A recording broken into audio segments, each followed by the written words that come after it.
Giacomo avait prévu chaque détail.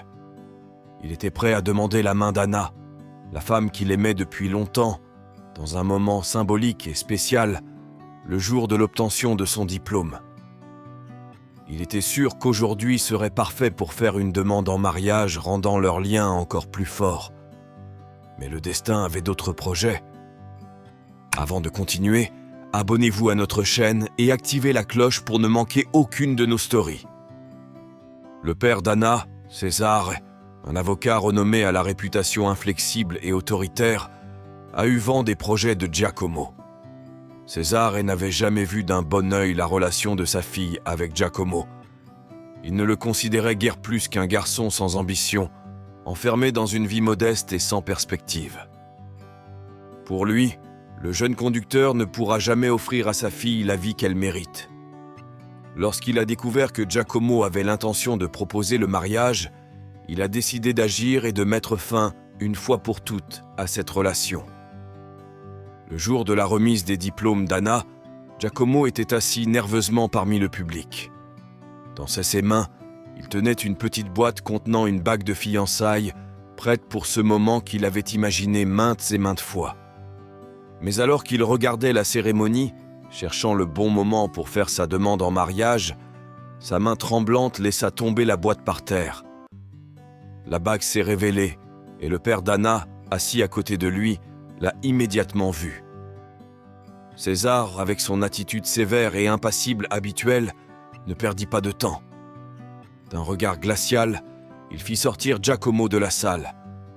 Giacomo le suivit, sentant son cœur s'accélérer dans sa poitrine, mais pas à cause de l'émotion de la proposition imminente, mais plutôt à cause de la peur de ce qui allait se passer. Une fois dehors, Césarée l'a confronté avec des mots durs et tranchants. « Je ne permettrai jamais à ma fille d'épouser un homme comme vous, déclara-t-elle d'une voix ferme et méprisante. Vous n'êtes pas à la hauteur d'elle, et vous ne le serez jamais. Vous n'avez rien à lui offrir, ni un avenir stable, ni une carrière valable. Ma fille mérite tellement mieux, et je ne vous laisserai pas gâcher sa vie. » Ces mots frappèrent Giacomo comme une lame tranchante.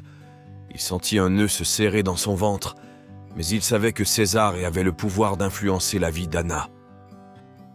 Giacomo ne voulait pas être la cause d'un conflit entre elle et sa famille, ni la mettre dans la position de devoir choisir entre lui et son père. Le cœur brisé, il a pris une décision douloureuse. Le lendemain, Giacomo rencontra Anna et, avec le poids du monde sur ses épaules, lui parla d'une voix tremblante mais décisive. « Je t'aime, Anna », commença-t-il en essayant de retenir ses larmes. « Tu es la personne la plus importante de ma vie et je ne t'oublierai jamais. Mais nos chemins sont trop différents.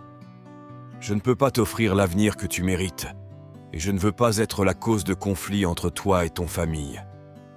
Je crois qu'il vaut mieux que les deux suivent des chemins différents. » Anna le regardait avec des yeux confus et remplis de douleur. Il ne pouvait pas croire ce qui se passait.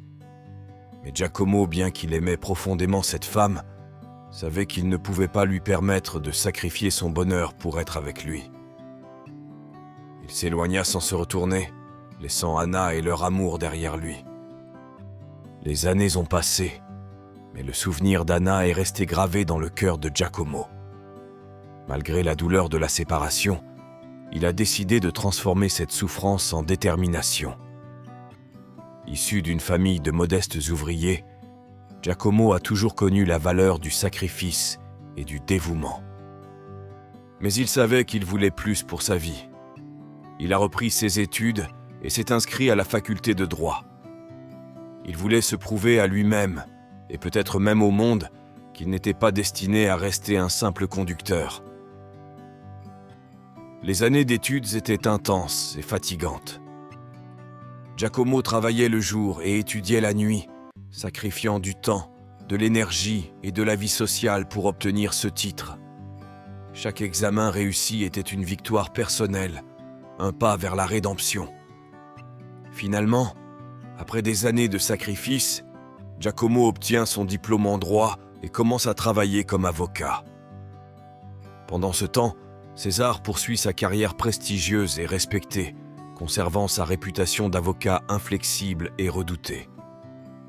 Un jour, on lui confie l'une des affaires les plus complexes et délicates de sa carrière.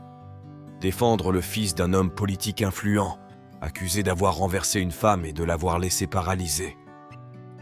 Le jeune homme était soupçonné de conduite sous l'influence de l'alcool, mais il n'y avait pas suffisamment de preuves pour l'inculper. La défense a fait valoir qu'une troisième personne conduisait cette nuit-là. Le jour du procès arriva et le palais de justice était rempli de monde. L'affaire avait attiré l'attention des médias et de l'opinion publique, créant un climat de forte tension. César, comme toujours, est apparu dans la salle d'audience avec son air typique de confiance et d'autorité, convaincu qu'il remporterait une nouvelle victoire. Mais lorsque l'équipe du procureur est entrée dans le tribunal, César a remarqué quelque chose d'inattendu. Parmi les avocats de l'accusation, il y avait Giacomo. Césarée le reconnut immédiatement et son visage se raidit. Ce jeune homme qu'il avait méprisé et humilié des années auparavant se trouvait désormais de l'autre côté de la salle d'audience, prêt à le défier devant le tribunal. Mais Giacomo n'était plus le garçon timide et peu sûr de lui que Césarée avait connu. Il était désormais un avocat déterminé, prêt à rendre justice. Le processus s'est déroulé par des hauts et des bas. Il semblait que César contrôlait la situation. Les preuves contre le fils du politicien étaient faibles et la défense était en train de constituer un dossier solide. Mais Giacomo ne se laisse pas décourager.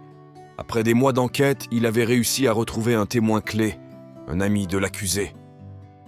Giacomo l'avait convaincu de parler et de révéler la vérité sur l'accident. Le témoin a comparu dans la salle d'audience et a raconté que le fils de l'homme politique conduisait cette nuit-là, visiblement en état d'ébriété. En outre, il a apporté comme preuve une vidéo enregistrée peu de temps avant l'accident, dans laquelle on voyait clairement que le jeune homme était dans un état de confusion. Cette preuve a complètement changé le cours du procès. Le juge n'a eu d'autre choix que de déclarer le jeune homme coupable. Le fils de l'homme politique a été reconnu coupable et justice a été rendue. Giacomo avait triomphé, non seulement devant les tribunaux, mais aussi dans sa bataille personnelle contre les difficultés de la vie. César, malgré sa défaite, ne put s'empêcher de reconnaître le talent et la détermination de Giacomo. D'une poignée de main, il l'a félicité pour le travail impeccable qu'il avait accompli lors du procès. Après le verdict, Anna, qui suivait souvent son père dans les procès, s'est approchée de Giacomo avec incrédulité. Avec un doux sourire et une pointe de nostalgie, elle lui dit « Tu as trouvé ta voie, Giacomo. Je suis fier de toi. » Giacomo lui rendit son sourire, sentant le poids des années passées fondre à cet instant. « Il semble que le destin nous ait réunis, » a-t-il répondu.